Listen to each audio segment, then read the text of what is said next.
ገኘነው መረጃ መሰረት እንግዲህ የአርቲስቱን የህይወት ታሪክ የያዙ የተለያዩ ጽሁፎች የሚነበቡበት እንዲሁም ደግሞ ስራዎቹ የሚዳስሱበት ስነ ስርዓት የሚከናወንበት መርሃ ግብር እየተካሄደ ነው የሚገኘው በሽኝት መርሃ ግብሩ ማለት ነው። ቀደም ሲል ለማንሳት እንደሞከርከው አርቲስቱ በተለይ በፊልም ጥበብ ባሳየው የትወና ብቃቱ በበርካቶች ልብ ውስጥ የገባ በጣም ተወዳጅና ድንቅ አርቲስት ነበር ማለት ነው።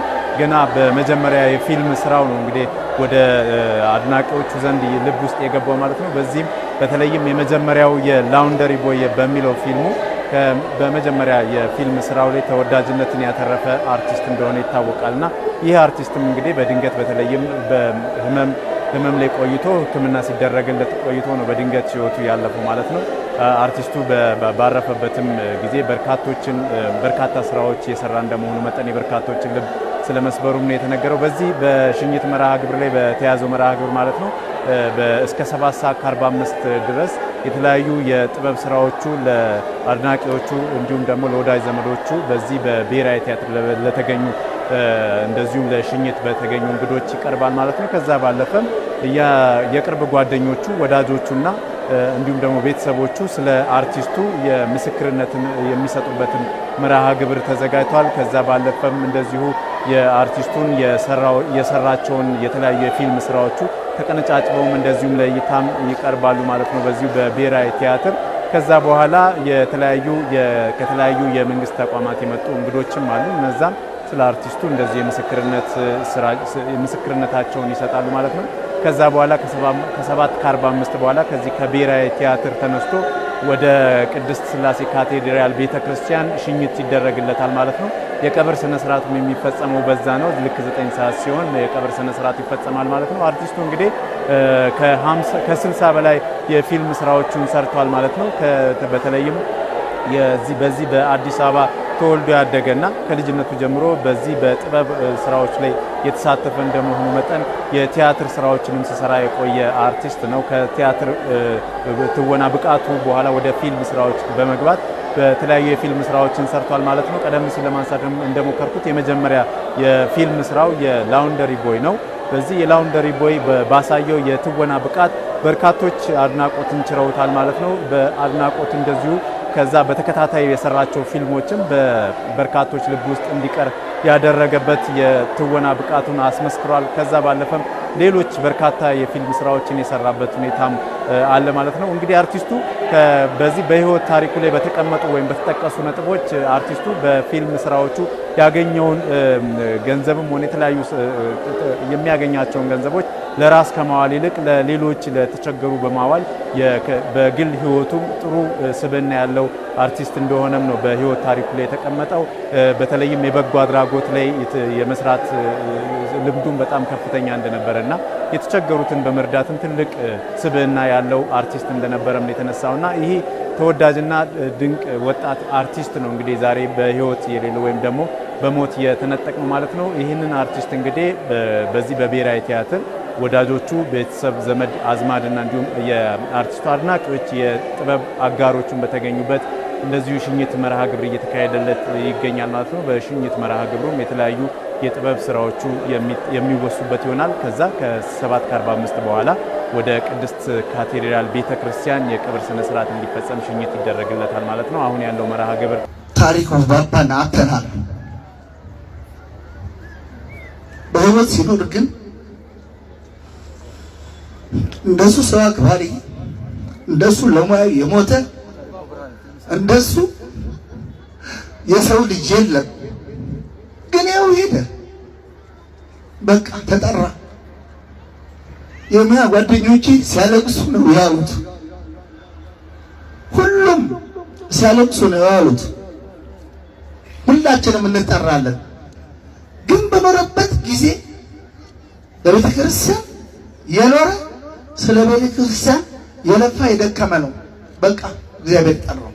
እኔም ግን የዛሬ ሰላም ጤና ይስጥልኝ የተከበራችሁ የጉራማይሌ ሚዲያ ቤተሰቦች እንግዲህ በዛሬው ዕለት አርቲስት ታሪኩ ብርሃኑ ባባን የሽኝት ፕሮግራም እየተደረገ ይገኛል። በአሁኑ ሰዓት እኛም ጉራማይሌ ሚዲያ የሽኝት ፕሮግራሞች ልናስቃኛችሁ ተገኝተናል። በቅድሚያ ክብራት አድማጭ ተመልካቾቻችን ክቡር ዶክተር አርቲስት ቴዎድሮስ ካሳሁን ቴዲ አፍሮ ለአርቲስት ታሪኩ ባባ ሞት የተሰማውን ሐዘን የገለጸውን መግለጫ እንንገራችሁ።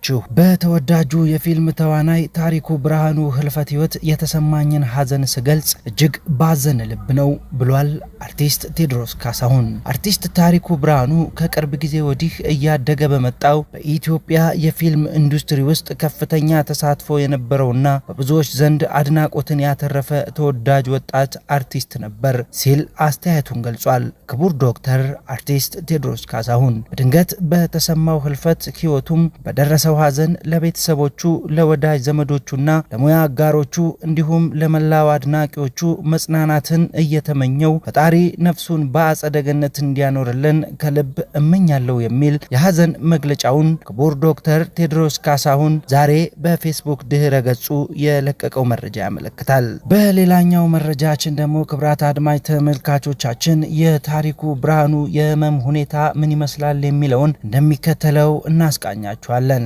የሳቃችን ምንጭ ያልነው ተዋናይ ህይወቱ የሐዘን ጅረት ነበረ። አይኑም ሰው እንደራበው አረፈ። ለተዋናዩ ለመልከ መልካሙ ለዝነኛው ተዋናይ ታሪኩ ብርሃኑ አረፈ የሚለው ቃል ይገልጸዋል። ታሪኩ ብርሃኑ በእርግጥም ከዚያ የመከራ ህይወት አረፈ። ያ መልከ መልካም የሀገራችን ፊልም አበባ የሁላችንም ሳቅ ምንጭ ትክክለኛ ህይወቱ በመራር ሐዘን የተሞላ ነበር። እኛን በስራው የሚያስፈነድቀን ትንግርተኛው ተዋናይ ወደ ራሱ ህይወት ሲመለስ ግን መልኩ ሌላ የማናውቀው አይነት ነበር። ማናችንም ስለ ስራው እንጂ ስለ ሰውየው ግድ የለንም። ኑሯችን እንዲህ ነው። ማናችንም ስለ ማናችንም ህይወት ደንታ የለንም። ታሪኩ በተለይ ከትዳሩ መፍረስ በኋላ ያለው የህይወቱ ሐዘን የሞላበት ነበር። ትዳሩ የፈረሰበት መንገድና ተያያዥ ጉዳዮች፣ የፊልሙ ገበያ መቀዛቀዝ፣ ያ ተፈላጊ ተዋናይ በስራ አለመጠመዱ ታሪኩን በስነ ልቦና ሰብረውታል። ብቸኝነት ጎርቶታል። በህዝብ አይን በጉጉት የሚታየው ብርቱ ተዋናይ አይኑ ሰው ተርቧል። ሰው ፈልጎ ሰው አጥቷል። እንደመጀመሪያው ሁሉ በመጨረሻም እናቱ ብቻ ከጎኑ ነበረች። ታሪኩ ከህመሙ በላይ ህመም የሆነበት ሰው ማጣቱና ብቸኝነቱ ነበር። እንደዚያ ውድ የነበረው ተዋናይ በህመምና በስሜት ስብራት ታሞ እናቱ ደሳሳ ጎጆ ውስጥ በወደቀ ጊዜ ማንም ዞር ብሎ አላየውም። እግዚአብሔር ይውሰድህ ሊለው እንኳ ቤቱ የሚሄድ ወዳጅ አልነበረውም። በዚህ የተነሳ የታሪኩ የቀንና ሌሊት ሐሳብ ዳግም ከወደቀበት ተነስቶ ሰው መሆኑን ማሳየት ነበረ። እንደገና ከአስገራሚ ትወናው ጋር ካሜራ ፊት መቆም ነበረ። ግን አልሆነም። ዛሬ የታሪኩ እናት ቤት በታዋቂ አርቲስቶች ተሞልቷል። ዛሬ ለታሪኩ አልቃሹ ብዙ ነው። ዛሬ ቀብሩ ይደምቃል። የአስክሬን ሽኝት ፕሮግራም ወጥቶለታል። የአበባ ጉንጉን ይጎርፍለታል። ይህ ሁሉ ግን ለታሪኩ አንዳች የሚረባ የለም። ዛሬ ለቅሶውን ካደመቁት አርቲስቶች ጥቂቶቹ እንኳ ከጎኑ ቆመው ቢሆን ምናልባት በትዳሩ መፍረስ፣ በሚስቱ፣ በስራ ባልደረቦቹ፣ በሰው ጦት ከተፋጠነው ሞቱ ማገገም ምናልባትም መዳም በቻለ ነበር። በሰው ተከቦ ኖሮ ብቻውን ተኝቶ አለፈ።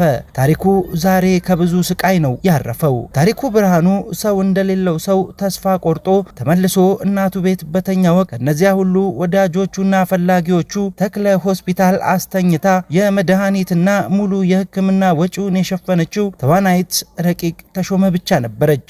ጉራማይሌ ይህችን ልጅ የሚያመሰግንበት ቃላት የለውም።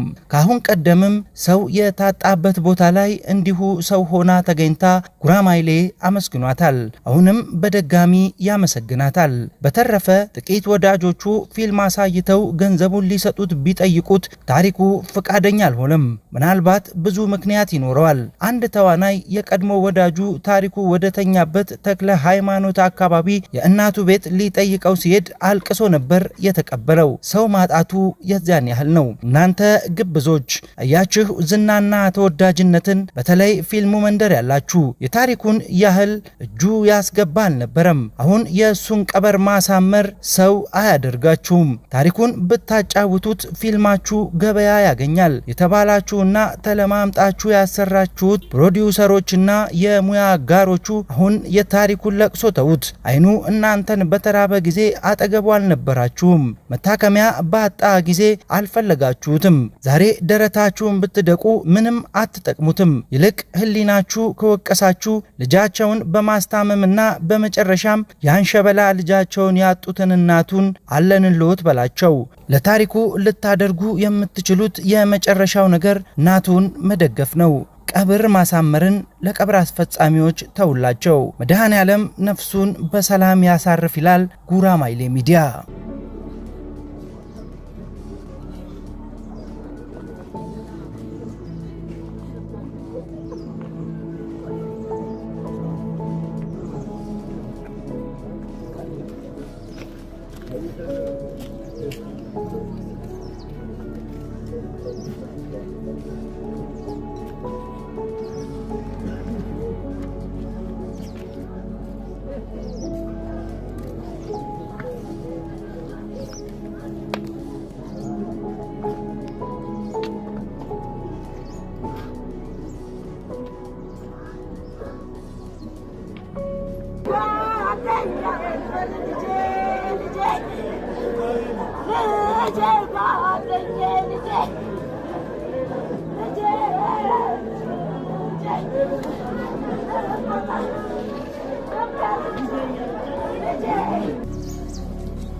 ክብራት አድማጭ ተመልካቾቻችን ለሰዓቱ ያዝንላችሁ መረጃዎች እነዚህን ይመስሉ ነበር። ከሰዓታት ቆይታ በኋላ በሌሎች መረጃዎች ተመልሰን እንገናኛለን። እስከዛው ሰናይ ቆይታ።